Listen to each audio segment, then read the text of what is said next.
Assalamualaikum warahmatullahi wabarakatuh. Pemirsa Metro TV, apa kabar? Semoga kita semua selalu dalam lindungan dan juga diberikan kesehatan agar kita bisa menjalankan ibadah puasa ini dengan lancar. Amin. Seperti biasa dari studio Metro TV Manulife, selama 1 jam ke depan Tafsir Al-Misbah akan hadir bersama kita, bersama saya Indah Kirana dan juga tentunya bersama Bapak Quraisy Shihab.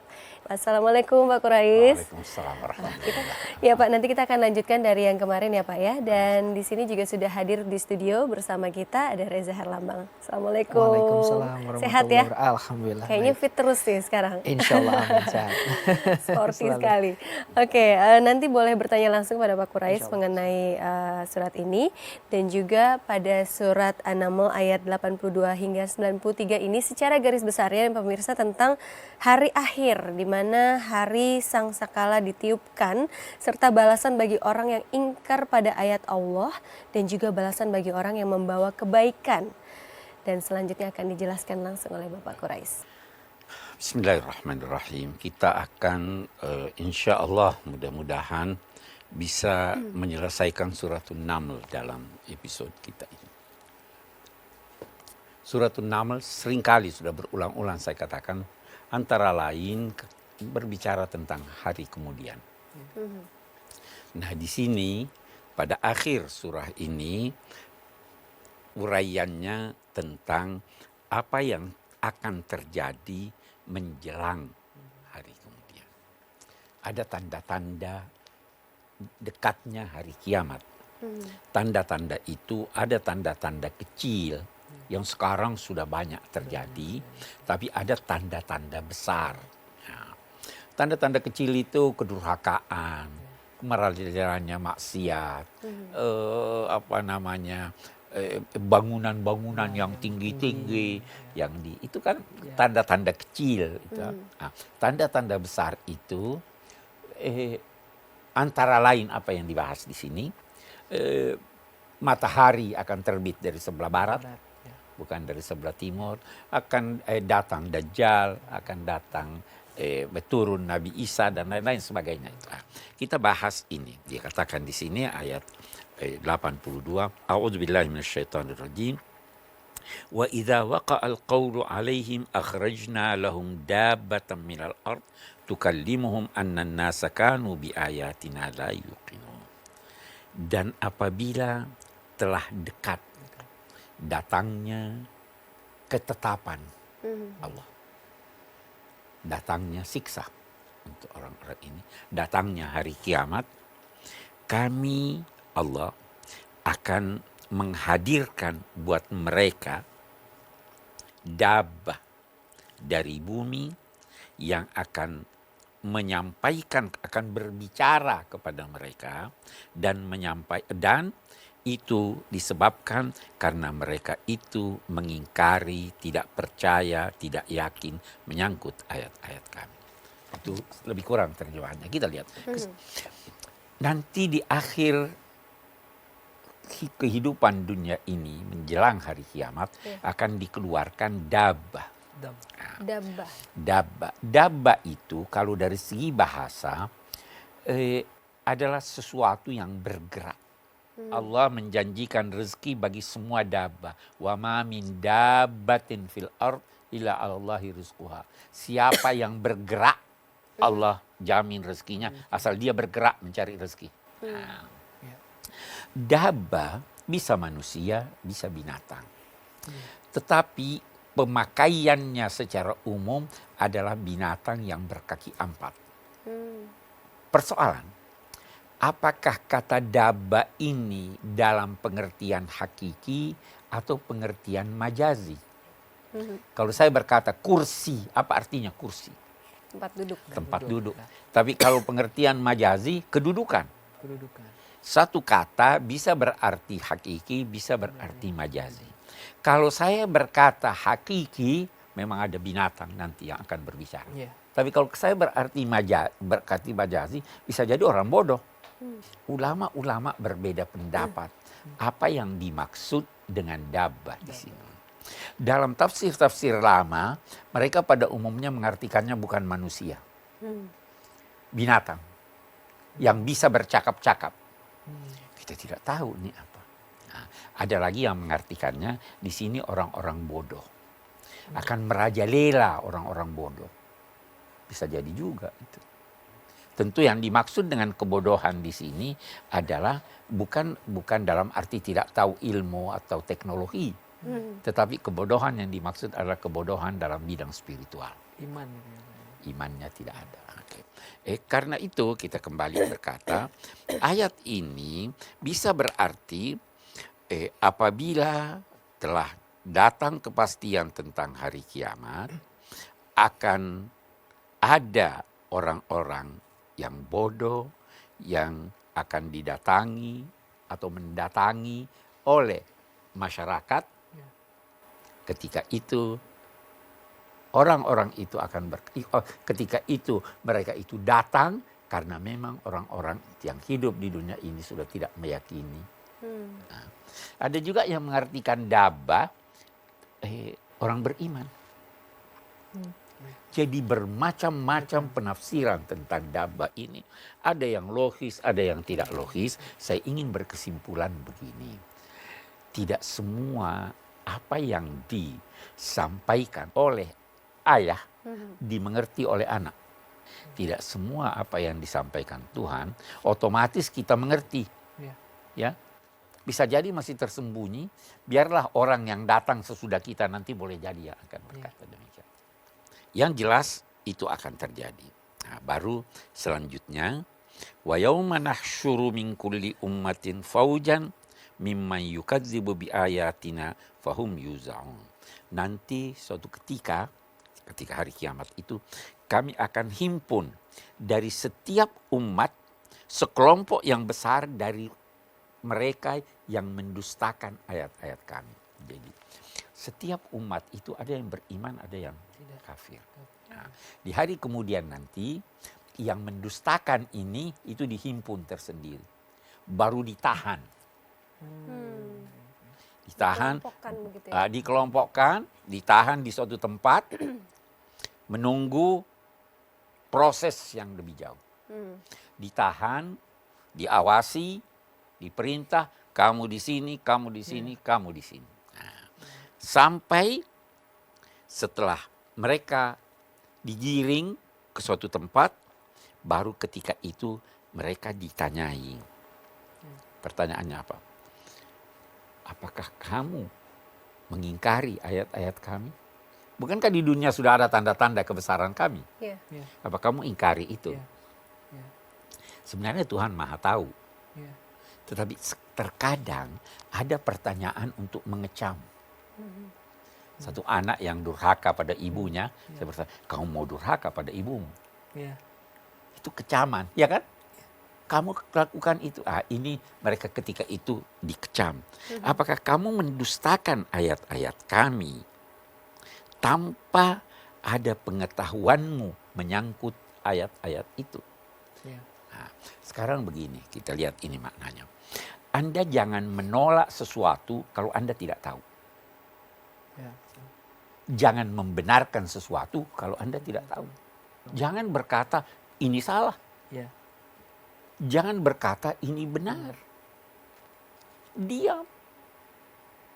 Tawakuf katanya. Sekarang kalian berkata bahwa bukti-bukti yang kami sampaikan itu bohong. Apa kamu punya pengetahuan sampai bilang bahwa itu bohong? Nah, ini pelajaran. Kita ini seringkali dewasa ini menyalahkan apa yang kita tahu benar. Lebih buruk lagi ya, membenarkan apa yang kita tahu salah. Atau madza kuntum ta'malun? Apa yang kamu lakukan sehingga kamu sekarang ini berada dalam posisi yang demikian sulit? Itu pertanyaan, kecaman kepada orang-orang yang mendustakan. Saya kira kita lanjutkan sebentar. Baik, pemirsa, sesaat lagi tetaplah di Tafsir Al-Misbah. Sampaikanlah, aku, kata Nabi Muhammad, diperintahkan untuk menyembah Tuhan pemilik negeri ini, Mekah. Di Mekah ada Ka'bah, itu milik Allah, itu rumah Allah.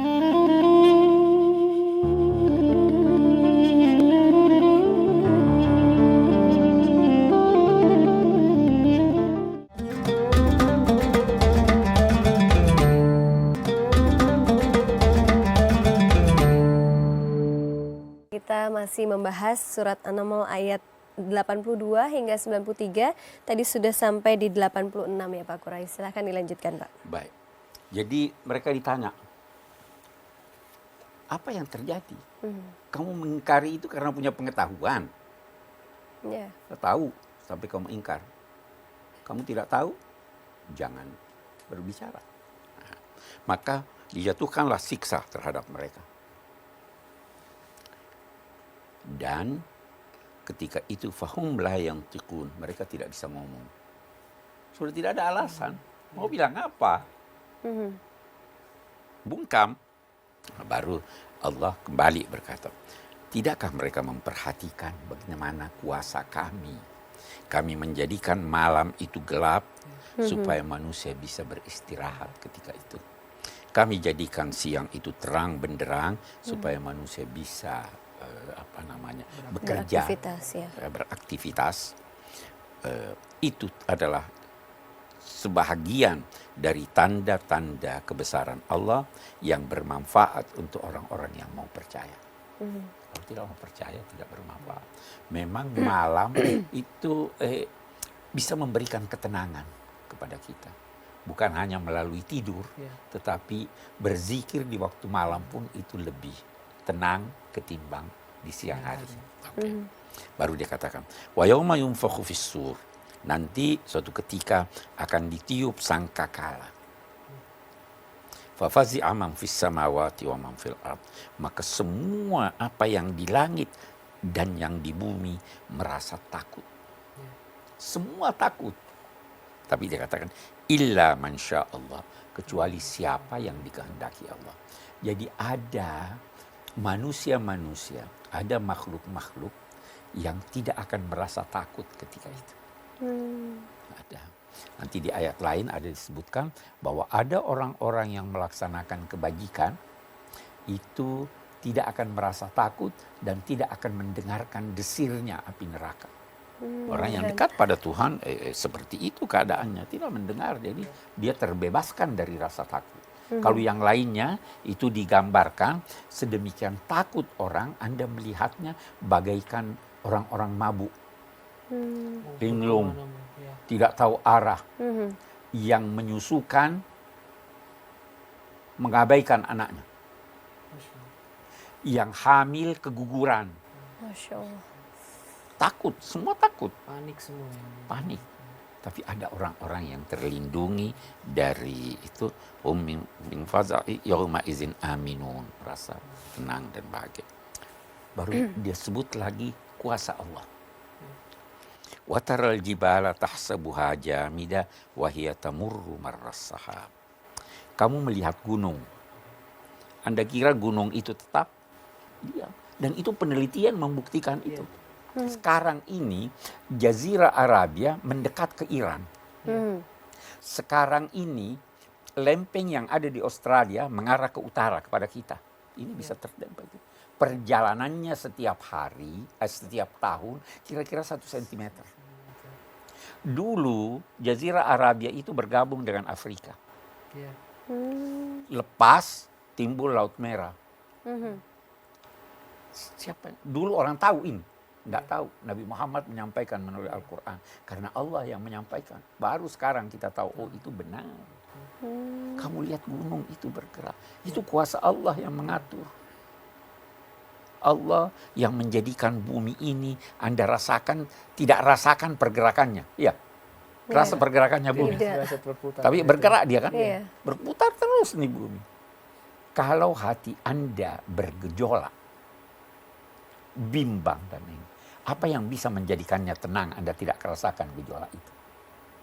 Zikir, doa. Nilai-nilai ilahi masukkan dalam hati Anda. Anda akan tenang, bergejolak dunia dan sebagainya. Tidak akan, karena Anda punya nilai. Sama-sama bumi yang bergerak sedemikian cepat, tapi kita tidak rasakan. Karena yakin ya. Karena yakin. Karena yakin nilai-nilai itulah. Nah itu. Taral jibala tahsabuha jamida wa hiya tamurru marras sahab. Sun'allahi alladzi atqana kulla syai'. Itulah hasil dari perbuatan Allah yang melakukan segala sesuatu dengan bentuk yang sebaik-baiknya, sungguhnya dia maha mengetahui apa yang kamu kerjakan. Baru dia katakan. Nanti di hari kemudian nih, man jaa bil hasanati falahu khairun minha. Siapa yang datang di hari kemudian dengan membawa satu kebajikan, dia akan mendapatkan lebih baik dari kebajikan itu. Wa hum min faza'in yauma izin aminun. Dan mereka itu yang datang membawa kebajikan tidak akan merasa takut dari apa yang terjadi ketika itu. Merasa aman, tenang. Wa man jaa bis sayyi'ah. Siapa yang bawa keburukan, tidak disebut apa yang terjadi bagi dia. Tetapi dikatakan akibatnya adalah wajahnya akan dijungkir balikkan ke neraka. Wajahnya akan dijungkir Sama balik. kayak mungkin dipermalukan situ. Oh iya, jelas dipermalukan. Baru dikatakan, hal tujzauna, bukankah kalian itu diberi balasan sesuai amal perbuatan kalian? Sampaikanlah, aku, kata Nabi Muhammad, diperintahkan untuk menyembah Tuhan pemilik negeri ini, Mekah. Di Mekah ada Ka'bah, itu milik Allah, itu rumah Allah. Yang negeri ini, Mekah itu telah dijadikannya tempat terhormat, Baitul Haram, ya kan? Tempat terhormat. Milik Allah segala sesuatu. Aku juga diperintahkan untuk menjadi salah seorang dari kaum muslimin. Nah, kita berhenti lagi sedikit. Kenapa Nabi tidak diperintahkan berkata, saya seorang muslim. Saya salah seorang. Jadi ajaran Islam ini ingin agar Anda masuk dalam kelompok yang besar. Berjamaahlah, bersama-samalah. Ciri ajaran Islam itu kebersamaan. Jangan tonjolkan saya. Saya masuk dalam kelompok orang-orang yang besar ini. Dan saya diperintahkan untuk membaca Al-Quran, menyampaikan Al-Quran. Siapa yang memperoleh petunjuk, maka petunjuk yang diperolehnya itu adalah untuk manfaat dirinya. Dan siapa yang sesat, dia juga yang akan mendapatkan kesesatan. Saya hanya sekedar menyampaikan. Katakanlah wahai Muhammad, alhamdulillah, syukur kepada Allah. Apapun hasil, saya bersyukur kepada Allah. Dan ketahuilah, sayurikum ayatihi, Allah akan menunjukkan kepada kamu sekalian bukti-bukti kebesarannya, dan ketika itu kamu akan mengetahuinya. Dan ketahuilah bahwa Tuhan tidak lengah dari apa yang kamu kerjakan. Tuhan tidak tidur. Saya kira itu akhir dari surah ini. Baik, nanti kita akan bahas dengan pertanyaan-pertanyaan mungkin dari Mas Reza. Jangan kemana-mana, tetaplah bersama kami di Tafsir Al-Misbah. Ada hal-hal yang gaib yang nalar kita tidak bisa sampai karena tidak diberitakan oleh Allah atau Rasulnya. Ketika itu kita hanya percaya bahwa ada yang dinamai sangkakala, bagaimana bentuknya kita tidak tahu.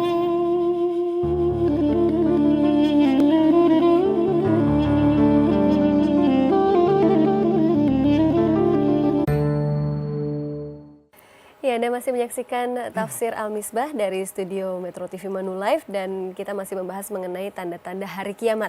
Nah, ini saya ada yang penasaran nih Pak Quraisy. Jadi sebenarnya hari kiamat itu apakah kita semua akan dimatikan semuanya terlebih dahulu umat manusia, atau masih ada yang hidup kemudian ada sangkakala begitu? Ya. Mayoritas ulama berpendapat bahwa ada 2 kali sangkakala. Kali pertama, semua yang hidup ketika itu mati. Ya toh? Kecuali yang masih diizinkan Tuhan untuk hidup. Antara lain peniup sangkakala. Nah, setelah itu semua mati. Ketika itu Allah Subhanahu wa taala di dalam satu hadis dikatakan, hei, mana itu raja-raja, mana itu tirani, mana itu ini. Tidak ada yang menyaut. Allah berkata, saya yang Maha Esa. Setelah itu ditiup lagi sangkakala untuk kedua kalinya. Semua yang mati pada saat peniupan sangkakala pertama tadi dan yang mati sebelumnya semua dihidupkan kembali. Itu begitu bangkit hidup semuanya itu digiring semua ke padang mahsyar. Di situ terjadi perhitungan. Ada yang berkata binatang pun dilakukan perhitungan terhadapnya.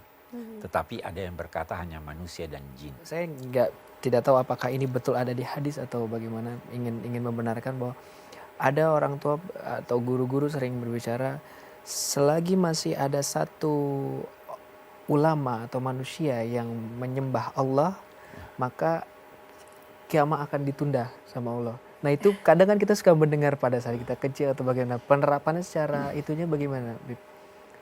Saya mau garis bawahi ditunda ini. Ya, ya, Ditunda itu artinya sudah ditentukan baru dibatalkan. ya. Kenapa dibatalkan? Karena Bisa jadi karena tidak tahu, tidak tahu. Betul. bisa jadi karena terpaksa. Betul. Oke. Kira-kira Tuhan tidak tahu. Tahu, Bib. Jadi kira-kira Tuhan terpaksa. Tidak. Jadi kenapa harus ditunda? Jawaban bodoh saya mungkin karena Allah menyayangi masih ada yang Kalau dia menyayangi, lebih bagus dia sayangi di sorga daripada di betul, dunia. betul, Ya betul. toh?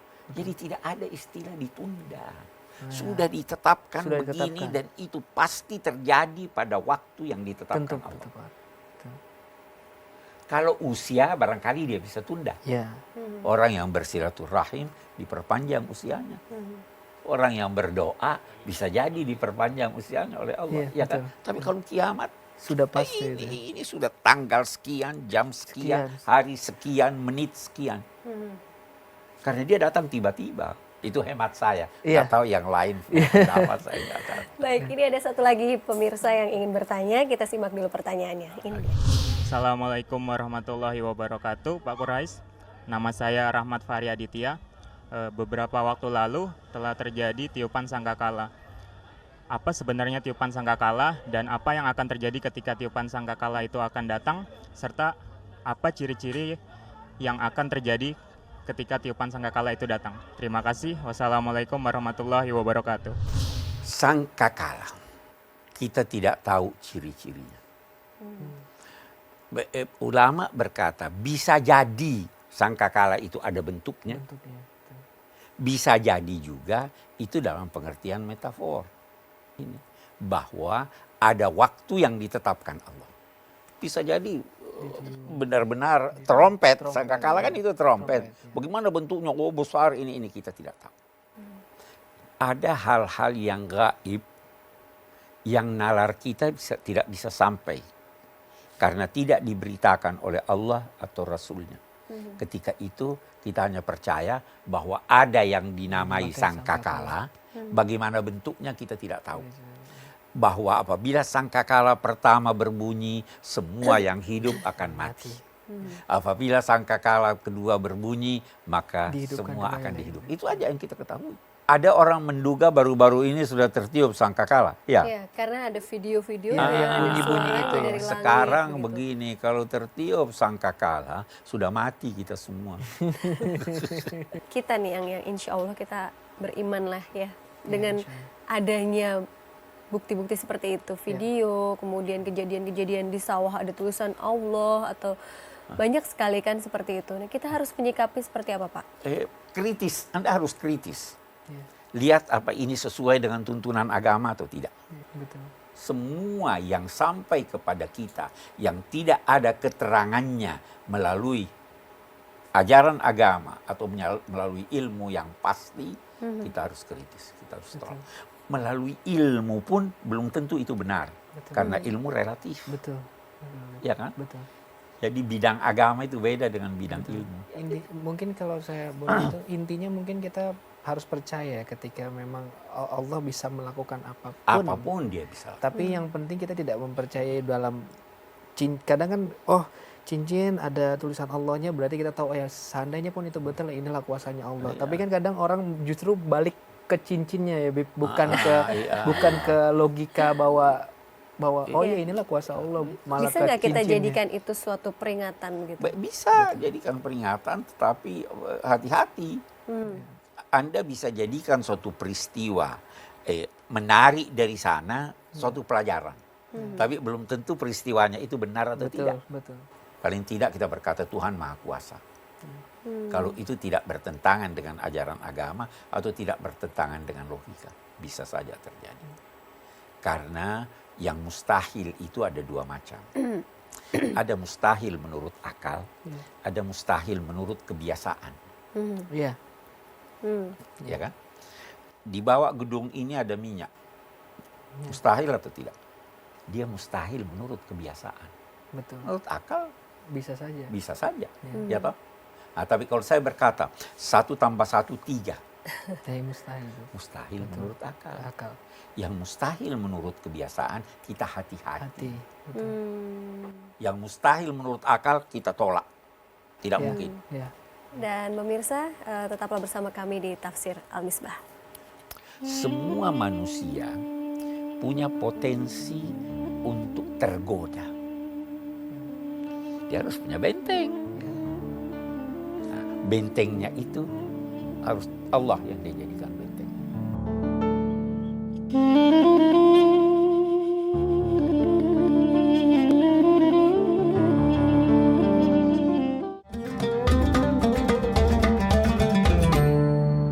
Terima kasih pemirsa, Anda masih bersama kami dari Studio Metro TV Manulife. Tadi kita sudah dengarkan bersama setiap ayat dari An-Naml ayat 82 hingga 93 mengenai tanda-tanda kebesaran hari akhir begitu ya. Mas Reza mau bertanya nih, sebenarnya sudah nggak sabar lagi. Boleh. Silakan. Ya Bib, ada satu pertanyaan saya Bib yang sering saya juga kalau lagi ikut pengajian gitu, bahwa kalau kita sujud ada yang namanya kita berdoa dijauhkan dari fitnah dajjal ya Bib ya. Kadang orang yang sudah beribadah pun atau yang mungkin kita tidak pernah tahu amal ibadah kita di mata Allah Subhanahu wa taala, bahwa bisa juga terkena dengan imbas fitnah dajjal itu Bib. Kalau boleh saya tahu kira-kira sedikit dari pemahaman yang dimaksud mungkin fitnah dajjal itu Bib, menyangkut hari kiamat itu Bib. Ada beberapa hadis yang menjelaskan tentang Dajjal. Salah satu di antaranya misalnya yang menyatakan itu sosok yang buta sebelah. Apa maknanya ini? Ada yang mengartikannya lagi secara metafor, ada yang mengartikannya hakiki, memang buta sebelah. Nah, ada yang mengartikannya itu bahwa pandangannya itu hanya tertuju ke dunia. Hanya satu matanya yang digunakan melihat dunia. Dia tidak lihat akhirat. Itu satu. Nah, Dajjal ini lagi ada yang berkata ada sosoknya, bisa juga diartikan sistem kehidupan yang hanya mengarah kepada dunia semata-mata, tidak kepada akhirat. Orang-orang yang sedemikian itu keadaannya itu Dajjal. Ada yang berpendapat demikian. Nah, ada juga yang berpendapat bahwa memang dia sosok. Ada sosok. Bentuknya manusia. Nah, yang sangat-sangat canggih cara penggelabuannya, penyesatannya. Sedemikian hebatnya, sampai-sampai yang buruk dia nampakkan baik. Yang baik dia nampakkan buruk. Jadi dia tunjukkan pada Anda, ini baik. Anda pasti mau ikut kan? Oh, Anda teruji kan, ini baik kok. Ini buruk kok. Nah, itu ujian di situ. Itu orang lantas minta doa, ya Allah, selamatkan saya dari fitnah Dajjal. Nah, semua manusia punya potensi untuk tergoda. Dia harus punya benteng. Nah, bentengnya itu harus Allah yang dia jadikan benteng. Sekarang itu kan tanda-tandanya sudah semakin banyak ya. Anda dikatakan oh ini ada boleh jadi pengikut Dajjal itu, masih bukan Dajjalnya. Oh, itu narkoba bagus itu. Minum. Oh ini lelaki dan jantan ya. Nah, ada yang begitu. Dajjal itu lebih hebat lagi dari itu, bisa mempengaruhi. Saya kira itu. Baik, ini selain Mas Reza juga ada pemirsa yang ingin bertanya. Pak Quraish mohon disimak di layar kaca. Assalamualaikum warahmatullahi wabarakatuh. Perkenalkan Bapak, nama saya Putri. Saya ingin menanyakan, pada hari akhir nanti manusia kan akan dikelompokkan menjadi beberapa golongan. Apa saja sih golongan-golongan tersebut? Terima kasih. Wassalamualaikum warahmatullahi wabarakatuh. Secara garis besar, ada 3 kelompok. Ada kelompok orang-orang yang dekat pada Allah. Iya. Al-Muqarrabin. Ya. Ada kelompok yang diistilahkan Ashabul Yamin, kelompok kanan. Kedua kelompok ini masuk surga. Tetapi yang pertama kedudukannya lebih tinggi. Ya. Yang kedua masuk surga juga, tetapi lebih rendah. Itu di ayat itu kuntum azwajan salah. Kalian 3 kelompok. Ada kelompok ketiga itu masuk neraka. Nah, setiap kelompok ini lagi masing-masing punya tingkat-tingkat. Yang paling rendah, yang paling buruk tingkatnya di neraka itu orang munafik. Dia tidak percaya, tapi menampakkan dirinya percaya. Salahnya 2. Iya. Ya. Itu sebabnya di Al-Quran dikatakan innal munafiqina fid darkil asfali minan nar. Orang munafik itu berada di tempat yang serendah. Kalau orang kafir, dia terang-terangan. Orang munafik. Jadi kalau kelompok itu bisa bermacam-macam. Bisa juga nanti pengelompokannya ada orang-orang yang masuk surga karena dia suka berpuasa. Ada pintunya. Di Rasul berkata ada pintu masuk surga itu yang namanya Ar-Rayyan, orang-orang yang puas karena minum. Itu dimasuki orang yang berpuasa karena yang berpuasa itu seringkali kehausan tidak minum. Nah, jadi ada kelompok-kelompoknya itu semua ya, tapi garis besarnya itu 3 menurut. Nah ini ada yang bilang juga nih Pak. Jadi katanya kalau laki-laki ini umur 40 tahun nih sebaiknya hijrah begitu. Misalnya pemain band atau apa yang suka mabuk-mabukan atau apa, nanti 40 tahun sebaiknya jadi ke jalur yang benar begitu. Seperti apa mengenai Apa yang menjamin dia sampai umur 40 tahun? Belum tentu ya. Berhijrah itu berarti meninggalkan yang buruk menuju yang baik. Yang buruk itu bermacam-macam, yang baik juga bermacam-macam. Nah, bisa jadi kalau kita mau carikan pembenaran yang berkata 40 tahun, usia 40 tahun itu usia sempurna. Kalau Anda sudah mencapai umur 40 tahun, lantas kebaikan Anda masih lebih sedikit dari keburukan Anda, Anda berbahaya. Jadi sudah tiba saatnya untuk betul-betul Sudah. Nah, tapi batasnya begitu ya. sebenarnya perintah untuk meninggalkan yang buruk itu ya paling tidak mulai balik. Baik, kita akan lanjutkan kembali Pak Quraish dan juga Mas Reza. Sesaat lagi, pemirsa jangan kemana-mana, tetaplah bersama kami di Tafsir Al-Misbah. Tetapi bisa juga ada orang yang lahir jam 10, kiamat jam 11. Bisa kan? Iya. Nah, jadi istilah dipanjangkan umurnya sampai hari kiamat itu sampai hari peniupan sangkakala kita tidak bisa pastikan.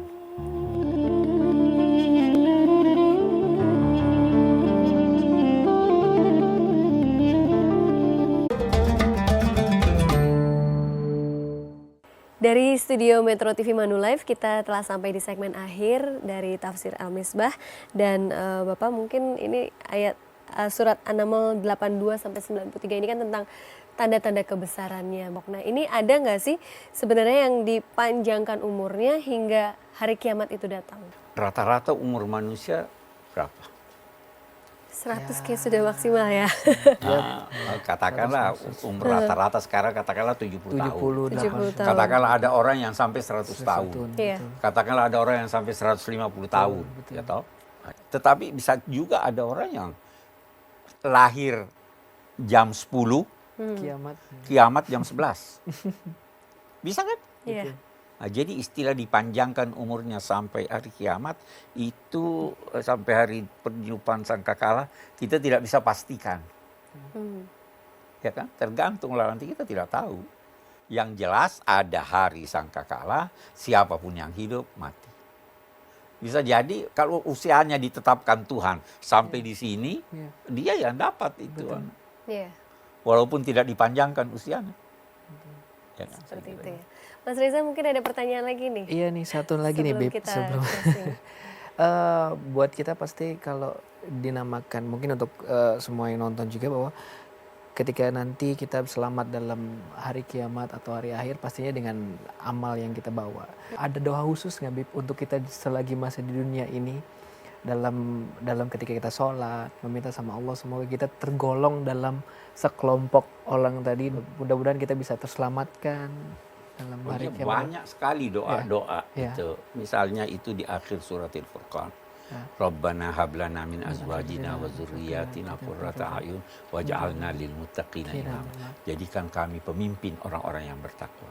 Ada doa di suratil Ahqaf, Rabbi auzi'ni an ashkura ni'mataka allati an'amta alayya. Ya Allah, berilah aku kemampuan, ilhamilah aku agar mampu melakukan kebajikan-kebajikan yang Engkau ridai.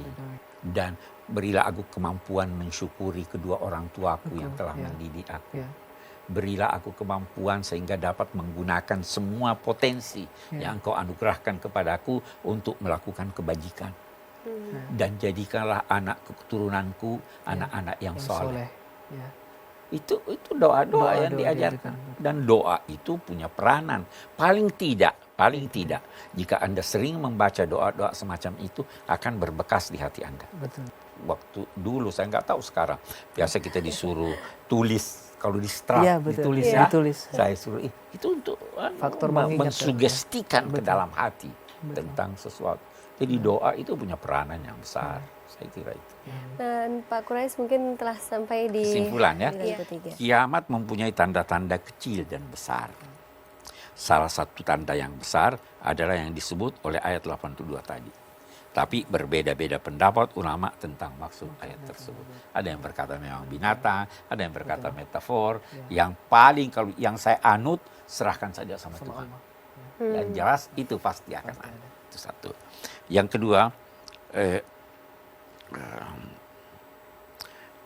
setiap muslim harus percaya bahwa ada sesuatu yang dinamai dabbah. Tetapi apa dabbah itu? Ulama berbeda pendapat. Ini Anda bisa terima kalau meyakinkan Anda, itu Anda bisa tolak, itu dan sebagainya. Tapi bahwa ada dabbah, itu pasti ada. Banyak sekali bukti kuasa dan keesaan Allah Subhanahu wa Ta'ala yang terbentang di alam raya. Antara lain matahari dan bumi serta sistem yang ditetapkan Allah Subhanahu wa Ta'ala dalam peredarannya. Malam dan siang, gelap dan terang, dan lain-lain sebagainya. Tidur serupa dengan mati. Tidur serupa dengan mati. Kalau Allah bisa menidurkan Anda, lalu membangunkan Anda, maka Allah bisa mematikan Anda, lalu menghidupkan Anda. Ya kan? Ya. Kita tiap hari bangun tidur itu bangun dari mati. Itu sebabnya doanya apa? Apa itu doa bangun tidur?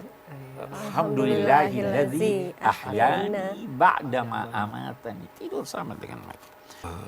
Ada sesuatu yang dinamai Al-Quran sur atau sangkakala. Kita harus percaya adanya, tapi tidak harus mengetahui bagaimana bentuk dan cara peniupannya. Kita tidak tahu. Yang jelas, ia berfungsi sebagai tanda dimulainya kehancuran alam raya dan kematian semua yang hidup, serta tanda juga bagi bangkitnya semua yang hidup setelah kematian. Itu tanda. Oke. Pada hari kiamat semua makhluk terkejut dan merasa takut kecuali segelintir dari mereka antara lain para nabi dan rasul serta hamba-hamba Allah yang istimewa lainnya seperti para syuhada. Setiap hari dan setiap saat Allah memperlihatkan sebagian bukti-bukti kebesaran dan keesaannya yang terdapat pada diri manusia dan yang terhampar di alam raya. Seperti gunung-gunung tadi yang kita bicarakan. Gunung-gunung yang bergerak. Jadi banyak tanda-tanda yang dihamparkan Tuhan. Tinggal kita harus memanfaatkan tanda-tanda itu untuk lebih mendekatkan diri kepada Allah. Saya kira itu kesimpulan dari surah ini. Bapak Quraish, terima kasih banyak atas penjelasannya. Mas Reza Herlambang juga terima kasih atas kehadirannya. Dan tentunya semoga apa yang kita bahas di sini bisa meningkatkan keimanan dan ketakwaan kita kepada Allah Subhanahu wa Ta'ala. Dan itu dia tadi pemirsa penjelasan mengenai surat An-Naml ayat 82 hingga 90 2023. Insya Allah esok kita masih diberikan sehat untuk menimba ilmu lagi bersama Bapak Quraish Shihab juga di sini. Dan akhir kata saya Indah Kirana mohon pamit. Wabillahi taufiq wal hidayah. Wassalamualaikum warahmatullahi wabarakatuh.